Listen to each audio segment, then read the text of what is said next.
What's going on, Rams fans? Welcome back to Rams Showcase. Tonight, the Rams go from 2 joint practice teams down to 0. Also, Skip Bayless makes some comments that makes us all believe that he doesn't even really watch football. And can Cam Newton really help the Rams offense? Find out next on Rams Showcase. Welcome to Rams Showcase on Sports War Radio. What's going on, Rams fans? Welcome back to Rams Showcase right here on Sports War Radio. I'm your host, Joe Branham, but you can and should call me Sheriff Joe Bags. Laying down the law for you guys tonight. Pretty cool stuff for you guys. We're going to talk about Cam Newton because this topic is coming up quite a bit, so we will definitely talk about that. Skip Bayless, Skip Kralis, does he actually watch the game, or is he like just a Cowboys fan that checks stats? We'll find out. We will find out. Not a whole lot of news to get into for you guys, but we do bring back some fan quesos. We will talk about the Rams cap situation heading into next year. We'll talk about that because it's June, which is one of the roughest months for NFL news. And on top of it being June, we're also in the middle of a lot of wildness in the world right now. So sports news, not necessarily at the forefront. But you know what? We're still making it, and we're still talking Rams. But first, before we get started, this episode is brought to you by ShawsCustoms. Visit etsy.com/shop/ShawsCustoms to pick out the dopest vinyl decals, from Rams logos to attacking Carol Baskin. Proudly display what's most important to you on your car, house, PS2, laptop, or get creative and find new wacky ideas of where to put your new, easy-to-apply vinyl decals. Tell Josh that the sheriff sent you. You won't get a deal, but he'll definitely get a kick out of it. I will throw the link in the description. No matter where you're listening, you will be able to click the link below, whether that's the YouTube channel or if you're just listening on iTunes or any of those. We will make sure that you have a link to do that. And we'll also... we're bringing back some trivia questions. I've got a trivia question for you guys already locked and loaded. I've already got it. But here's the deal. That's going to be at the end of the YouTube video. So if you guys are just solely an audio listener, you guys unfortunately are not even going to hear the trivia question to be able to answer. And then I need those answers in the YouTube comment section. That is the only way that you can be entered to win. And what will happen is the winners, a little gnat flying around my face here. The winners, there's going to be a few winners, and hopefully, and we'll select of the correct answers. We will select at random some winners, and you'll be able to pick out your own cool decal. It doesn't have to be Rams related. It can just be anything. If you guys feel like you have the right answer, you can head over to etsy.com/shop/ShawsCustoms, and that's ShawsCustoms is SAAWS. Customs, CUSTOMS. So head over there, and then you can maybe check one out, and then if you are a winner, we will contact you, and then you can pick out whatever one you want, which is pretty sweet stuff. But we'll get to the trivia question stuff later on the YouTube channel. So if you guys have not already, make sure you guys subscribe to the Ram Showcase YouTube channel. Just go ahead and hop onto YouTube and search Ram Showcase. It truly is that easy. It's a Ram Showcase. Typing those words in leads you to me every time. I'm pretty confident about that. Let's see. I also wanted to throw this out there. I know there's a lot of companies out there, a lot of you listeners out there that are Rams fans. You have businesses that relate to the Rams in some capacity, and I fully support you. 100%. I support you. So what I need you guys to do, if you guys want to help out the show and vice versa, I can help you guys out as well. Send me an email of your business, what you guys are all about, to ramshowcase@gmail.com, and let's talk. Let's see if we can get some more sponsors for the show. We'll see, how that goes. I tried this before. I tried this once before and did not go well. I got a couple of responses, but nobody was really interested. It's literally free advertising, and people weren't interested. That's bananas to me. Whatever. Because I'm not trying to make all, I'm not trying to just gouge people for cash or anything like that. I'm just trying to help some homies out. You know what I mean? And if you guys are Ram Showcase listeners, you're the homies.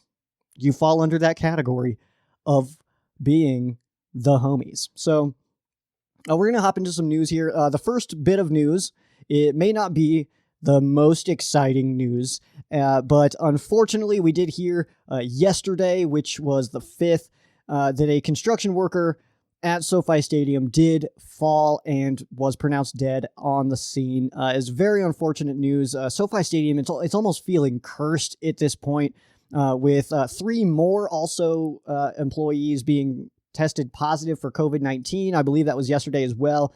That news, and a lot of COVID news, in fairness, is kind of slipping under the radar right now.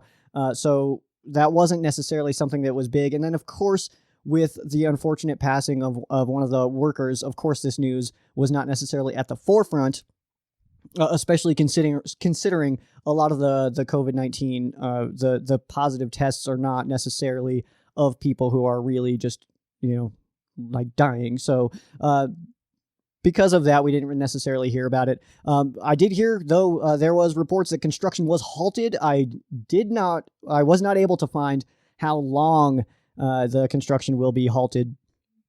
I also was not able to find out more about the 3 gentlemen or employees, actually. I'm not even sure if they're all gentlemen, but the 3 employees that tested positive for COVID-19. I was not able to find more about that because this is gonna sound ridiculous, but I'm out of free articles from the LA Times. So if you guys are interested in learning more about that, feel free to head over to the LA Times. I want to say it was Arash who did the article on that one. I could be wrong there.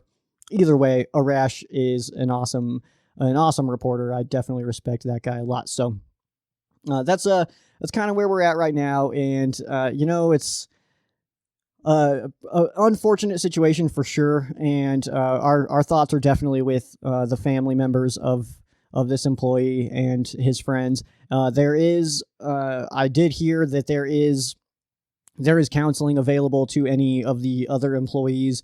Obviously, the stadium's been being worked on for quite some time, so of course, we all know how it is at jobs. You become, really good friends with those people. So there is counseling available if you happen to be one of those employees. I'm sure you guys would know about that by now, but there is counseling available to anybody dealing with that situation. So real sad news there, but SoFi Stadium looking like we're still on schedule and everything, but we just keep getting unfortunate news, and it started with originally the area flooding, or not necessarily flooding, but just had too heavy of rains to continue to the construction process early on, which delayed the opening of the stadium a full year. So the Rams were supposed to be playing in the stadium last year. Of course, we all know that didn't happen. They were able to go back to the Coliseum, which was great, but it's unfortunate, and it's almost feeling like the stadium is cursed, guys. It's just a weird situation that we're dealing with that. So, thoughts with his family for sure. So we're gonna go ahead and move on though. We're gonna talk some trash about Skip Bayless, and Skip Bayless. I have his quote here. If you guys, I'm sure a lot of people heard about this, mainly because Aaron Donald responded to it, so a lot of people heard about it that way. But Aaron Donald, we all know that he's like a pretty good player. All right, he's pretty talented, I would say. And Skip Bayless, I think he disagrees a little bit. That let's start from the beginning. PFF posted their top 50 players, and Aaron Donald was number 1, and that shouldn't be a surprise to anybody. I did have a Facebook friend of mine who mentioned that he said that he would put Aaron Donald maybe 4th or 5th as far as top NFL players. And my response to that was like, man, I thought you watched the game, man. And I'm trying not to sound like super Rams bias guy here, but Aaron Donald, he's straight won games for the Rams. He's put the Rams in situations to win games. Without Aaron Donald, the Chiefs probably beat the Rams in 2018. Now, that probably by like a couple scores, I would say. Those turnovers were huge, thanks to Aaron Donald. And I'm sure there's a bunch more examples, guys. I'm sure you guys are sitting there like, come on, say this game. You know that game. Like, it's like that. I'm sure there's plenty of examples of times where Aaron Donald was awesome. But Skip Bayless, his quote, he said, they don't need Aaron Donald because he's not that valuable. He does not play quarterback. I mean, my only real response to this is it's like, is Dak really that valuable? I don't even think Dak's the best quarterback there anymore. Is he even there? He's not under contract, is he? I don't know. Either way, Skip sounding ridiculous, and it's like he doesn't even watch football, man. It's like he doesn't even watch. Absolutely ridiculous, Skip. Aaron Donald's response, why you always hating on me, Skip? Skilp. I gotta do the Shannon thing. It's a thing, alright? I don't know. It's hardwired into my brain. I can't help it anymore. So, yeah, Skip Bayless, he thinks he's cool, and he's not, and he also doesn't think Aaron Donald's valuable. It's interesting, or not that valuable, just a little bit. He's just a touch valuable. Whatever, Skip. Moving on, joint practices have been canceled. All joint practices league-wide are canceled. No more joint practices. Stay home, practice with yourself. All right? The Rams were scheduled to have joint practices with the Saints leading up to their very first home game at SoFi Stadium, of course, preseason game in week 1 of the preseason. Supposed to have joint practices leading up to that. That will no longer happen. And then in the second week of preseason, the Rams were scheduled to have joint practices with the LA Chargers, our roommates. And, of course, that cannot happen now either. And also, this is kind of an interesting one. I mean, it's not Rams-related necessarily. It's not at all, actually. But Dallas Cowboys not going to be in Oxnard because you have to now... the rules with all this coronavirus stuff is you got to be at home, basically. Practice at home. Practice by yourself. And I wanted to touch on this, too, because I'm hearing it a lot. And this has kind of been... It's been an interesting one. I keep hearing the name Cam Newton tied to the Rams. And there's some articles out there that are pretty aggressively bashing John Wolford. And I think, A, that's unnecessary. What did John Wolford do to you, first of all? And, I mean, let me put it this way. There's people out there, Rams fans and Rams coverers, it's not the right word, but whatever. There's people out there that think that the Rams, absolutely, it's 100% critical that the Rams get a backup quarterback. I just want to put it out there that last year, Johnny Hekker had more pass attempts than Blake Bortles. I mean, only one, and it was 3 and 4, but come on. I mean, until we see and until Jared Goff proves that he is not durable and can't play 16 games a season or 17 when we get to next year, if he can't make it all the way through the season like Carson Wentz, that's when we need to really look at a backup quarterback. It's one of it is an important position, obviously, because if your quarterback goes out, you don't want to your team just crumble. You don't want that. I don't think that's what would happen if John Wolford was the guy, though. I really don't. I really, really don't think that that's what would happen if John Wolford was the guy. The Rams also, I mean, there's a couple undrafted guys that the Rams brought in, and I think Wolford is still the best option of that. Blake Bortles is still a free agent. Cam Newton is still a free agent. But Cam Newton specifically, not only he did admit now, he has come back around and said that he is okay with taking a backup quarterback job. That was not the story originally. But a backup quarterback can still make a decent amount of money. The Rams paid Blake Bortles, he had a $1 million contract last year, which is fine. That's totally acceptable contract for a guy like Bortles to be a backup. He threw 3 passes, though. 3 passes.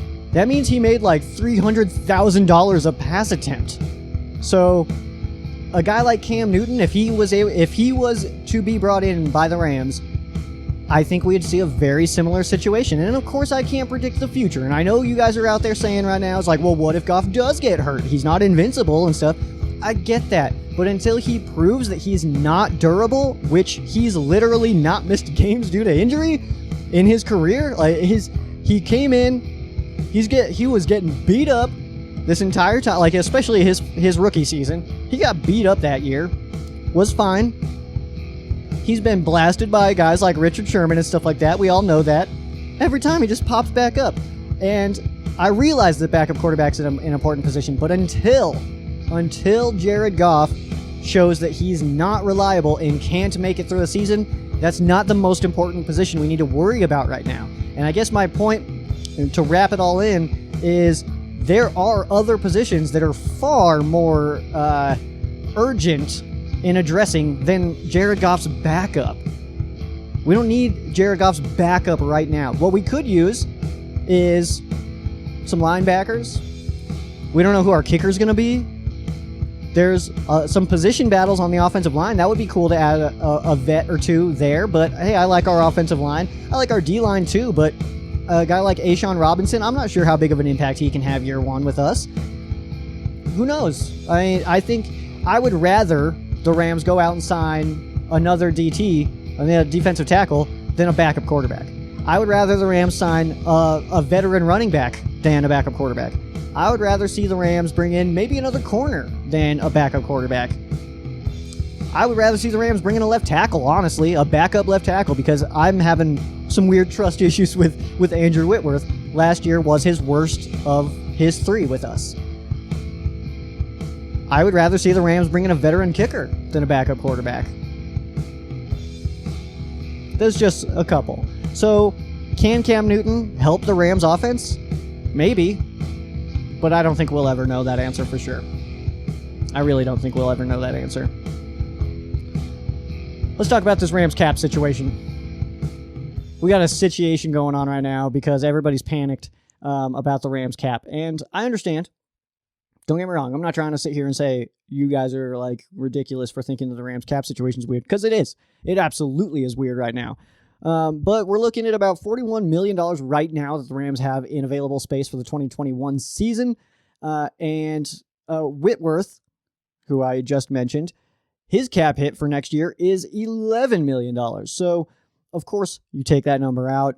You guys are pretty smart at home, I'm sure. It's 52 is what it puts the Rams at. So $52 million. Of course, the Rams are trying to sign Jalen Ramsey. Cooper Kupp is going to be up for a contract. So is John Johnson. So there are some decisions to make. Actually, there are a lot of decisions to make. Obviously, we don't have everybody under contract for next year.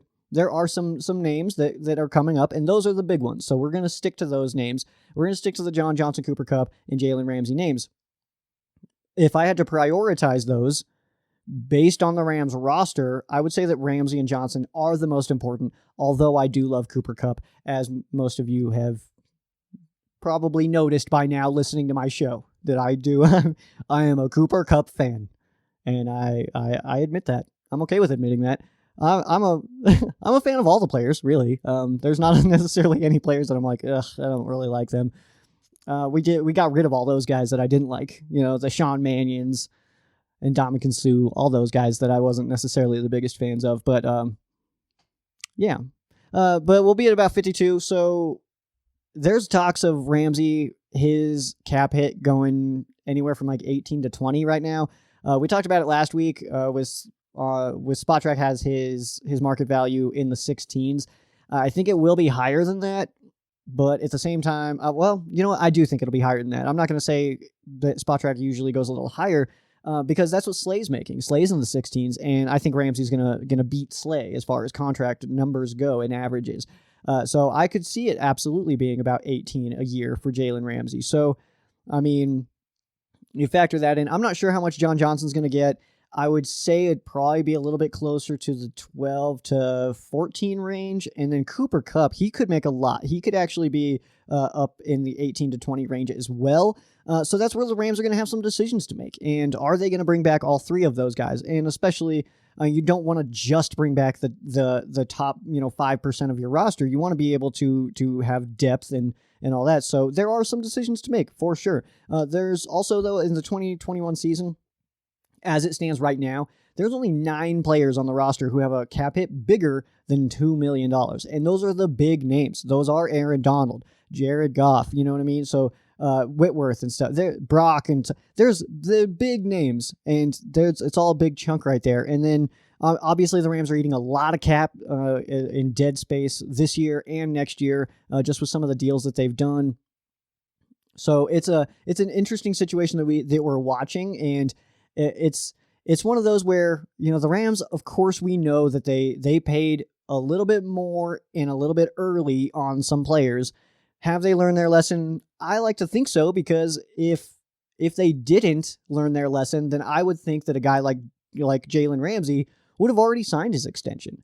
We're in June now, so we're going to start opening up camps in about a month and stuff, and it's about when we have seen extensions for guys, and we see them in preseason too. I remember it was actually I was in the parking lot of the Denver Broncos stadium for a Rams preseason game when I got the news that Tavon Austin had signed his extension, that he had gotten his extension. So it was kind of cool. It was there, and it was like, hey, Tavon, he's in this building, and he just got a lot of money, But that's kind of where I'm at with it. Is I think that the Rams really have kind of learned their lesson. They're going to give John Johnson, Cooper Kupp, Jalen Ramsey, and others this year to show like that they should be here long term, and we'll see how that unfolds. We'll see, when Tyler Higbee near the end of last season, I'm sure we all remember, Tyler Higbee just was crushing it. Like in the last 4 or 5 games, he had more receiving yards than he had his entire career in just a couple of games. And during that time, we not only saw the production numbers of Cooper Kupp dwindle, we also saw his snaps dwindle a little bit. So I'm really curious to see how the deployment of these weapons goes. Is Tyler Higbee, Gerald Everett, are they going to be on the field a lot together? Is it going to be a lot of 4 wide receiver sets? We've seen it before. We all know that the Rams like to sit with the 3 wide receivers, which is of course this year going to be a lot of Robert Woods, Cooper Kupp, and Josh Reynolds. We know that, but Van Jefferson, a lot of people are really high on him, especially in the building. So that's going to be one to watch, and I think that'll be a little bit of a rotation going on there. But overall, I think that this is one of those years where we are going to see, like if we think that we can still win games without guys like Cooper Kupp because of guys like Van Jefferson and Josh Reynolds, then that could definitely play into the decision. And in the secondary, the Rams have some good depth in the secondary. Jalen Ramsey, I think, is, if I had to put a person of the most important of next year that the Rams need to bring back, I would say it's Jalen Ramsey. To be able to take out, or at least have a guy that you can confidently say can handle the other opposing team's number 1 weapon, I think that's absolutely huge. So I think that Jalen Ramsey is the most important person to bring back. We'll see John Johnson. It's unfortunate that his season was cut short, but I think John Johnson's an amazing player, amazing safety. He's, in my opinion, one of the best in the NFL. I would put him, in that 3 to 5 range if I had to place him myself. So yeah, well, the cap situation is it is interesting, but it's also it's not as bad as people think. It's just kind of like the offensive line. Everybody's kind of sitting here like, the Rams only went 1 offensive lineman in the draft, and it was the last pick. What are we doing? We're not going to win anything. That's just not the case. We had some injuries last year. Guys like Noteboom are coming back, and I know that there's some other websites that are projecting guys like Corbett to beat out Noteboom. I'm not sure if that's necessarily true. But then Brian Allen obviously comes back from injury, but Austin Blythe can play in that position. So there's basically, besides left tackle, I would say the other positions are kind of open in a way, from left guard to right tackle. I would say all those 4 positions are open for the taking, but they're open for good reason, not because we can't find anybody to play those roles, so we'll just see who's the best, but because we have so many guys who we can throw into those positions and that they can be productive. That I think that's a sweet spot to be in. You have too many good players, and that's just my opinion. I know some people think that the offensive line is absolute trash right now. I just can't relate to that, because I think that, especially near the end of the season, they were the way that Evans and Edwards coming in as rookies, the way they were playing on that right side was great. Blythe obviously he's a better center than he is a right guard, and when that move got made, then I think that the offensive line improved a lot. And I'm not down on Brian Allen, but I think Blythe is a better center. But Brian Allen is basically only a center. So will Brian Allen stick around? I'm not sure. Corbett and Noteboom could both play that left guard spot. It's kind of like, I'm kind of getting the vibes that Noteboom won't bump out to tackle. I'm kind of getting those vibes. I'm kind of getting vibes that when Witt leaves, that Evan's going to switch over to left tackle, not Noteboom slide out one spot. That's kind of what I'm feeling. We'll see if I'm right, see if I'm wrong. It's okay either way. I know that if I'm wrong, though, you guys will definitely let me know.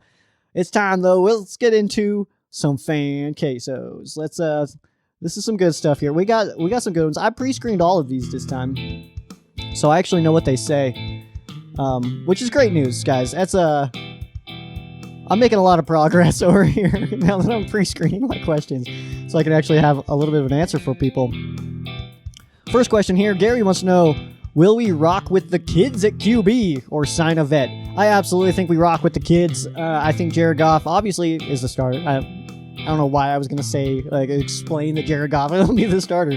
But I think Wolford, I think he's going to be a fine backup. I don't have any issues with Wolford being the backup myself. I really don't. And it's not just because of Goff's track record of not being hurt, but also because, I mean, I was a pretty big AAF guy. I know most of you guys, a lot of you guys at least, were big XFL people, not necessarily AAF people. But Wolford, playing for the Arizona Hotshots, he played great. I would say he was the best quarterback in the AAF, which I realize is that's mildly impressive to be the best player or the best quarterback in a league that didn't even last a year. You know what I mean? So I get that, but he was playing fine, and Arizona was a pretty strong team. And I have zero issues with John Wolford being the Rams backup. If Wolford has to come in, I'm not in we're Super Bowl bound kind of position, but I'm not we're screwed, we're gonna get the first overall pick kind of position either. So, I mean, be where you're at, though. Be where you're at. You're allowed to have your own opinions, guys. But that's where I'm at. I think that Wolford's gonna be fine, so I think we stick with the kids. Thanks, Gary. Next couple here from MJ. Which rookie will make the biggest impact this year? I think that's a pretty simple answer, honestly. Cam Akers. I want to say Van Jefferson, and I would love to say Van Jefferson, but I wouldn't be honest, because I don't think that it's going to be Van Jefferson over Cam Akers. Van Jefferson, I think, obviously, I'm liking Van Jefferson. I'm really interested to see what he does this year. But I think Cam Akers, because the Rams kind of have not necessarily a controversy, but they have guys that they can just kind of throw in, and I think Cam Akers really just fits the scheme, man. And Malcolm Brown does too, but Malcolm Brown's not necessarily that flashy. He does have flashy plays. Obviously, that touchdown he had in New Orleans where he's tiptoeing on the sideline, reaches out. I use that clip a billion times in some of my videos, but I stand by it. I don't care. But I think Cam is going to be that guy for us this year. I think he's going to be. I would say he's probably going to be our leading rusher.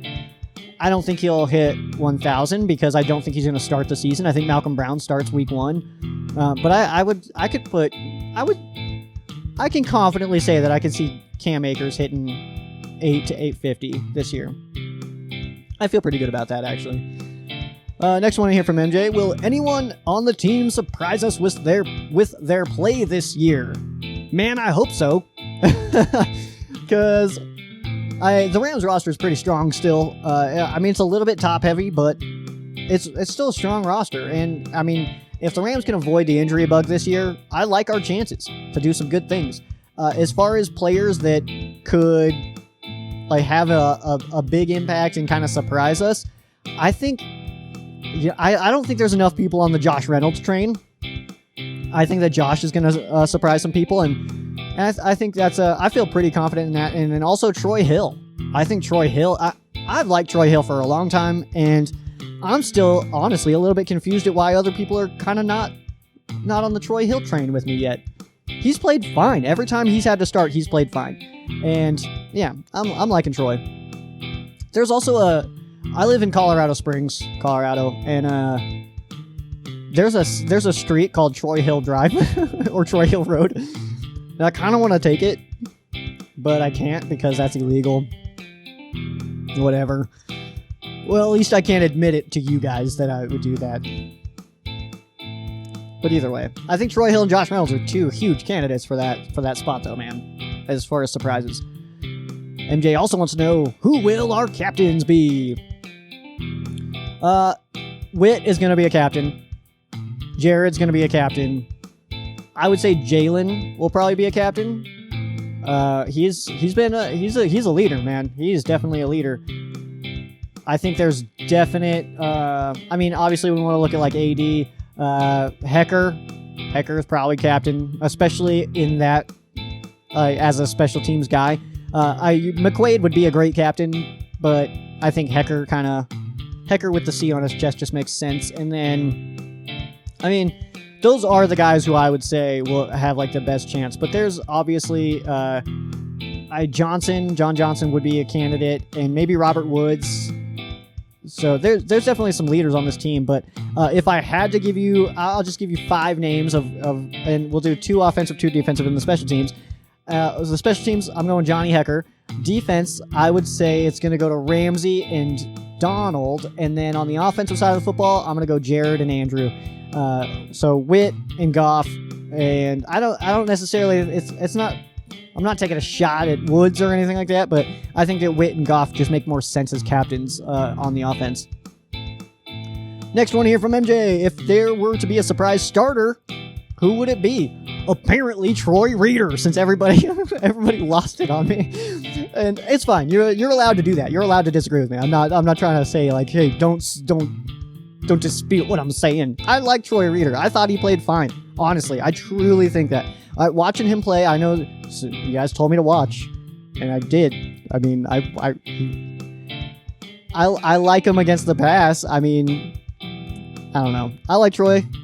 Troy Reeder's fine to me. But as far as a surprise, I would say apparently that's one. I don't really think so. There was one website that had Corbett starting over Noteboom at left guard. I don't necessarily see that happening though. Man, I don't. There's not necessarily a lot of surprises. We don't know any of the linebackers right now. We don't know who's going to start at linebacker, basically in any position. We feel pretty confident that Floyd will start, but we don't know if Abukam's going to start or if it's going to be Okoronkwo. We don't know if it's going to be Reeder, Kaiser, or some of the other guys that we brought in. Trying to think. No, I don't. No, I don't think so, man. I think it's pretty straightforward this year, actually. I like I said, we're top heavy. We have our starters mostly in place, and I mean our depth isn't that dope right now, but I think our starters are pretty much set. So I would say that. Paul wants to know, what's up, Paul? What is the best episode of Ram Showcase ever? He says, I feel like you're going to say the next one. It's always the next one, Paul. The next episode's always the best episode. But I'll admit, there's days that I feel a little off, like where I finish the recording and I'm like, yeah, I don't know, man. Like, I wasn't necessarily feeling that one. And there was one time, it actually wasn't that long ago, I did that. I finished the show completely. I finished the show. And I was like, you know what? Not feeling it. Deleted it and just re-recorded the whole thing. Just started over completely.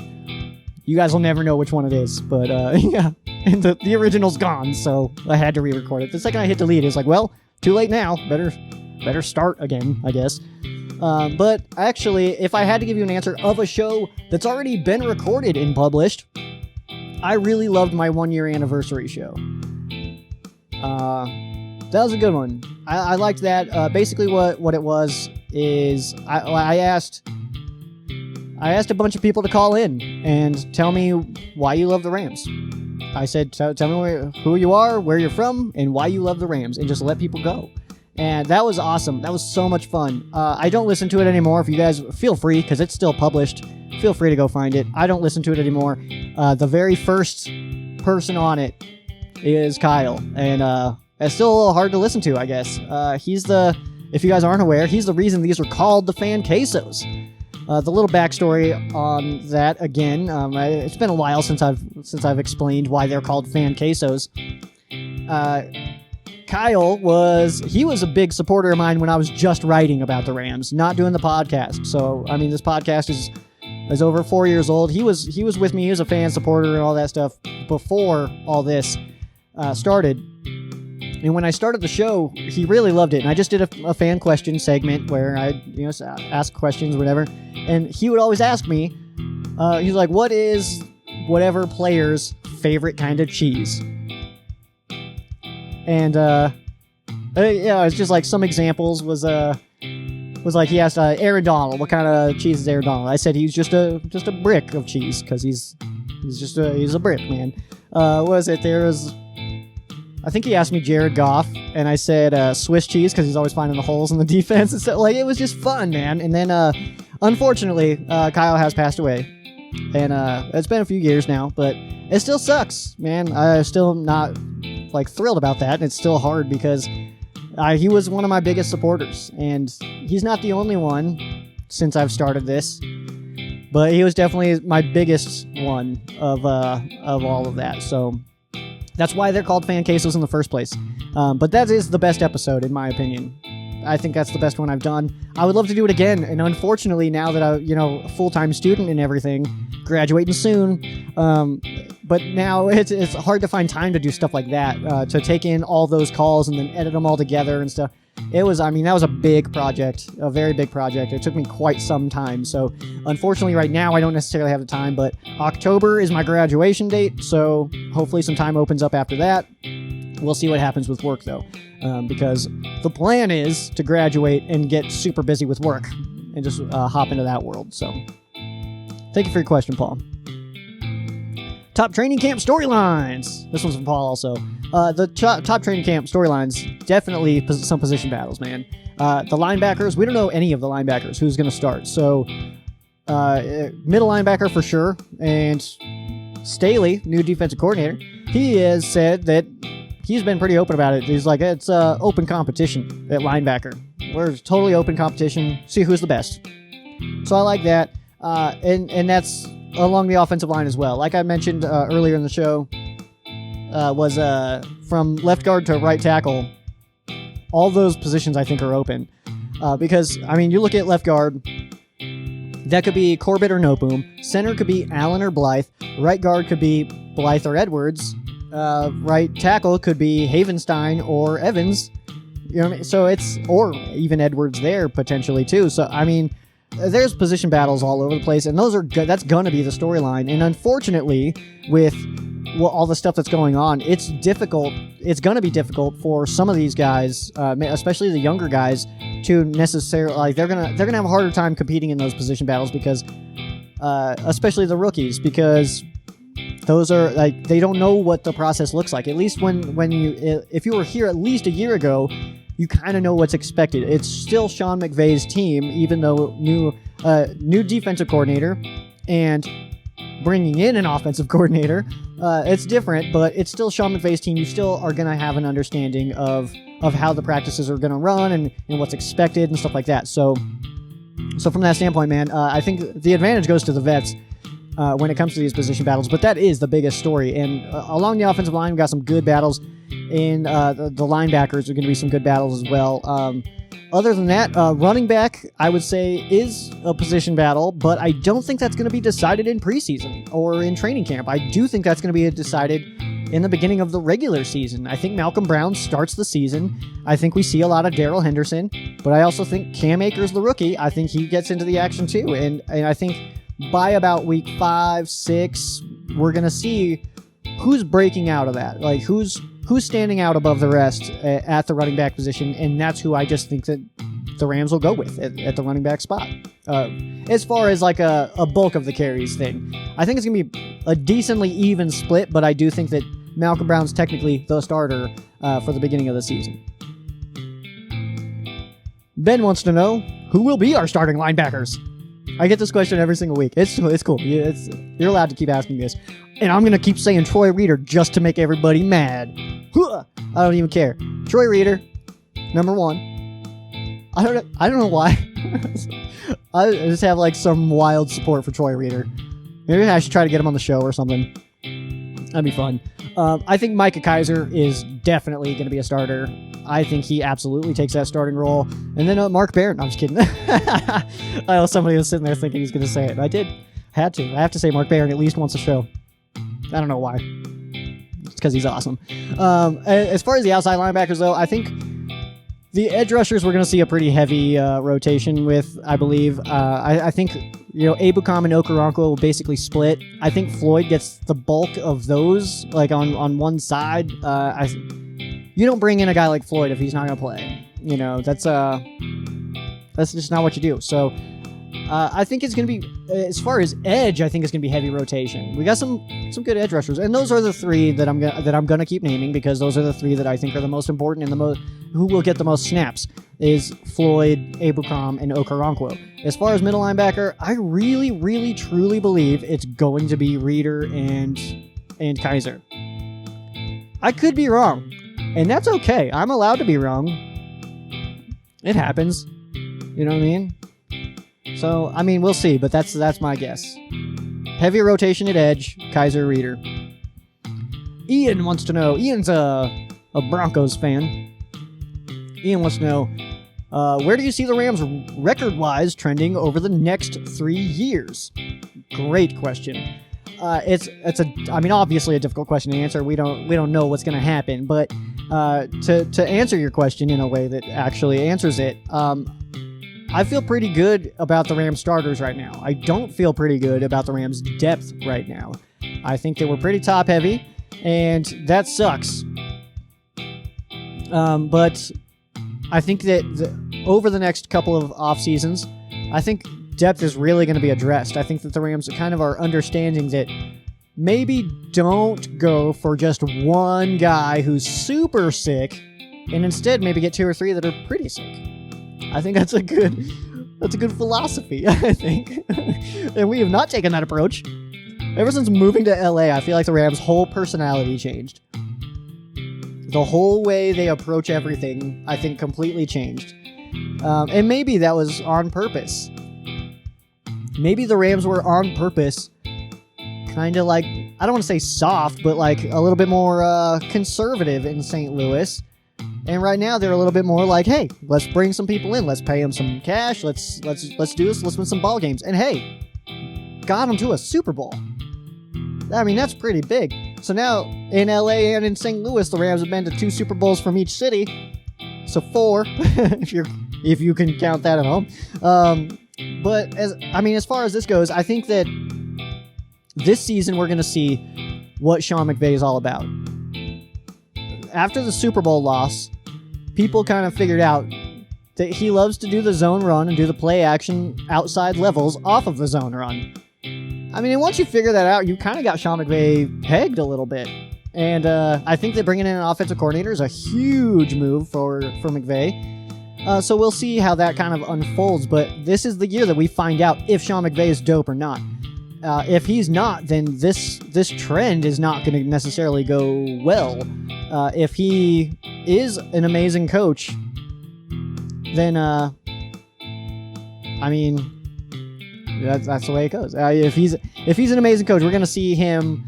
We're going to see him make those adjustments. We're going to see the offense change a little bit, and maybe go more run heavy, which is, not necessarily ideal considering we don't know who's going to break out at the running back position, but maybe that's a good thing. Maybe we can figure out who's going to break out at the running back position. I think too many times last year, McVay just blew off the run. It didn't work 3 plays.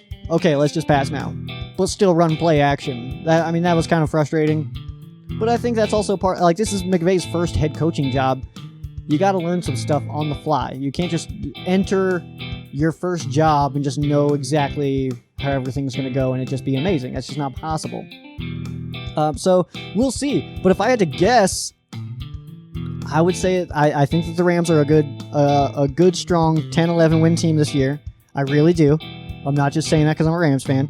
And after that, it's tough, man. That's a really tough question to answer. It's really hard to look that far into the future.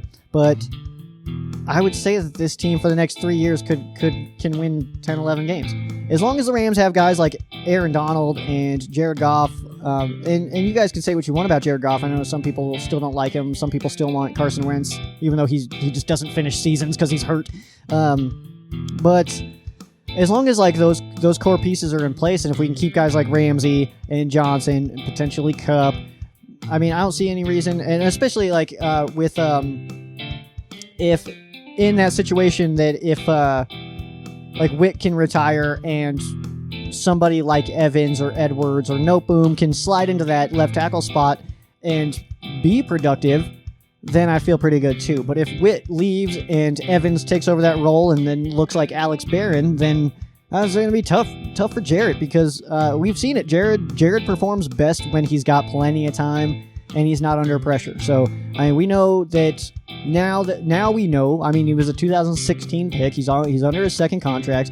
We know now that Jared Goff, if you can pressure him early and get him kind of rattled, he's a little off the whole day. And that's one thing that I've noticed, and I've talked about it here actually before, is when Jared Goff, when he doesn't look good in the first quarter, he's just not going to have a good game. Like he has a hard time busting out of that. And so when he comes in, quarter one, drive one, Rams are rocketing down the field. He's hitting Woods for 25 and then Cup for 30.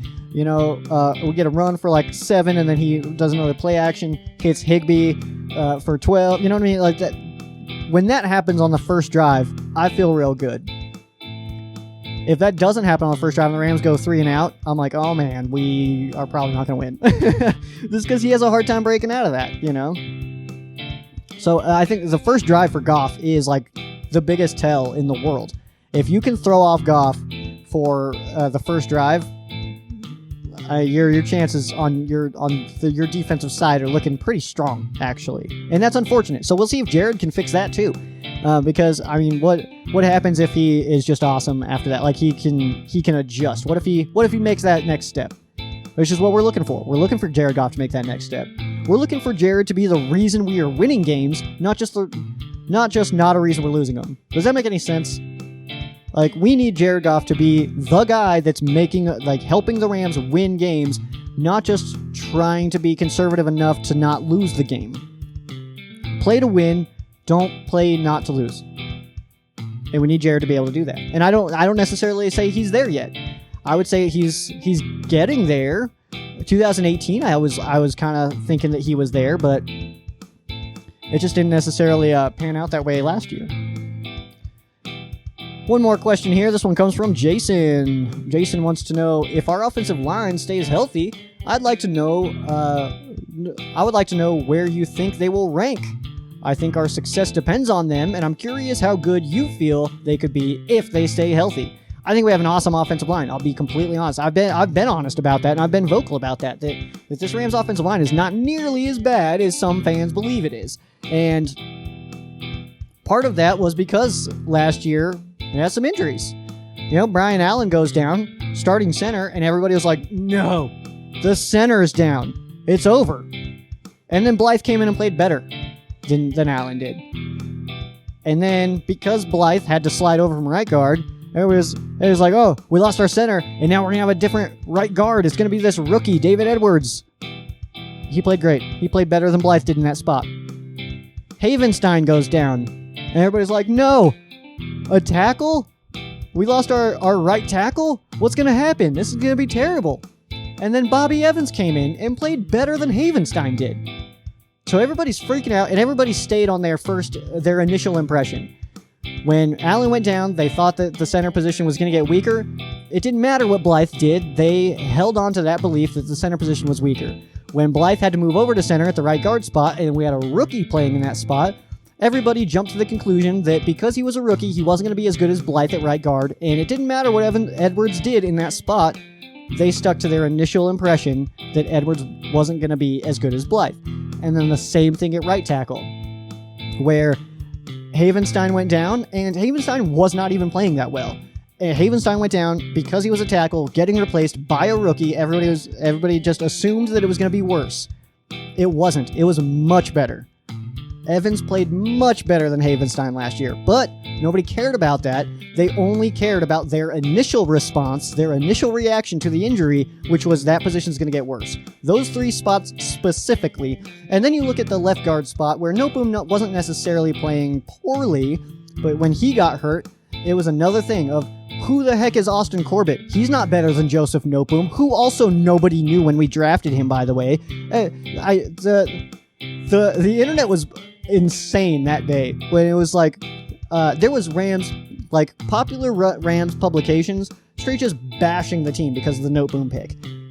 But Noteboom goes down, replaced with Austin Corbett, and everybody's like, Noteboom's out. It's all done. It's all Corbett. Who the heck is Austin Corbett? He got cut by the Browns. He's no good. Played way better. So I don't think it's necessarily nearly as bad as people think it is. And those guys that came in to replace, I think they all played better. I mean, obviously Blythe was already a starter, but he's a better center than he is a right guard. So overall, I think through the injuries, the Rams' offensive line got better last year. But everybody already had their opinions. Everybody already figured that Noteboom was way better than Corbett because they didn't know Corbett's name. They already assumed that Blythe was not as good as Brian Allen because Brian Allen's a center. That's the only position he plays. He doesn't play guard, so he's a better center. That wasn't the case. Edwards was a rookie, so why would he be better than Blythe at right guard? Well, Blythe's a better center than he is a right guard, and Edwards played amazing. Havenstein, same thing, again. Being replaced by a rookie, how could this rookie be better than Havenstein? First of all, Havenstein had a bad year. He was not playing well. Evans played great. So no, I don't think this offensive line is nearly as bad as people think it is. And like I said, I think that the injuries, I think they made the offensive line better. I really think they did. So, thank you for your fan quesos, guys. I appreciate y'all. Let me see if there's I just want to make sure there's no more popping in. Good. No more. That's it. That is it. Hope you guys don't hate me now, because most people hate me now for my answers. It's all good, though. You're allowed to. It's all good. And, yeah. For you YouTube audience, make sure you guys stick around after the video. We will be having a trivia question for you guys. If you guys are audio listeners, make sure you guys head over to the Ram Showcase YouTube channel. And if the episode's not there, just give it a couple minutes, because I will be publishing it shortly after the audio version. So head over to the Ram Showcase YouTube channel and check out this trivia question. See if you can win something from Shaw's Customs. Shaw's Customs, again, that's etsy.com/shop/Shaw's Customs. And, yeah, you can pick out some Ram stuff, some Carol Baskin stuff. Everybody knows about the Lion King or whatever, Tiger King. Same thing. Whatever. I don't care. I hated it with my whole heart. I watched the whole thing and was so mad at myself when it ended. Mainly because there's no one to like. There's no one that you can be like, you know what? I'm glad that they did that. No, because they all sucked. All of them. It was bad all around. But you can do that. You can get some Joe Exotic stuff. Real big hit for the Joes with Joe Exotic. Joe's took a big L on that one. But Joe Burrow going number 1 overall and winning the Heisman, that one helps.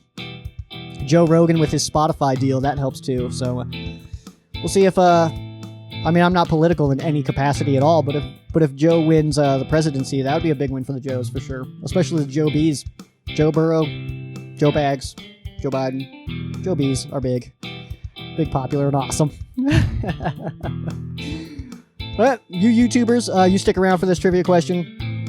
For you audio listeners, make sure you guys head over to the Ram Showcase YouTube channel. That is going to do it for me. Make sure you guys follow the Ram Showcase on all of your favorite social media. That would be at Ram Showcase on Instagram and Twitter, Facebook.com/Ram Showcase. You can follow me as well at Sheriff Joe Bags on Instagram and Twitter, Facebook.com/Sheriff Joe Bags. Yeah, that's about it. I think subscribe to the YouTube channel for sure. It's right there. So make sure you guys do that. But that is going to do it for me. I am Sheriff Joe Bags. This has been Ram Showcase on Sports War Radio. For those of you that aren't Rams fans, our thoughts and prayers are with you. For those of you that are Rams fans, thank you guys so much for listening, and you guys have a great night. Hey Rams fans, thanks for checking out that episode of Ram Showcase. We got a trivia question for you guys, but first I wanted to give you the one rule. More will be added later, but right now there is one rule, and that is if you answer this trivia question, you are giving me full permission to use your name and photos on the show to announce the winners. We're not going to keep it confidential. So if you do not want your name and pictures being shared, do not answer. This is the trivia question, though. Get ready for it. I'll step over here. It's going to be, who am I? I batted a .458 in high school baseball. Next clue, I never played for the team that drafted me. The third clue, I went to the Pro Bowl but never played. And your final clue, what did the Rams leave in St. Louis but only had in LA? Drop your questions in the comment section below.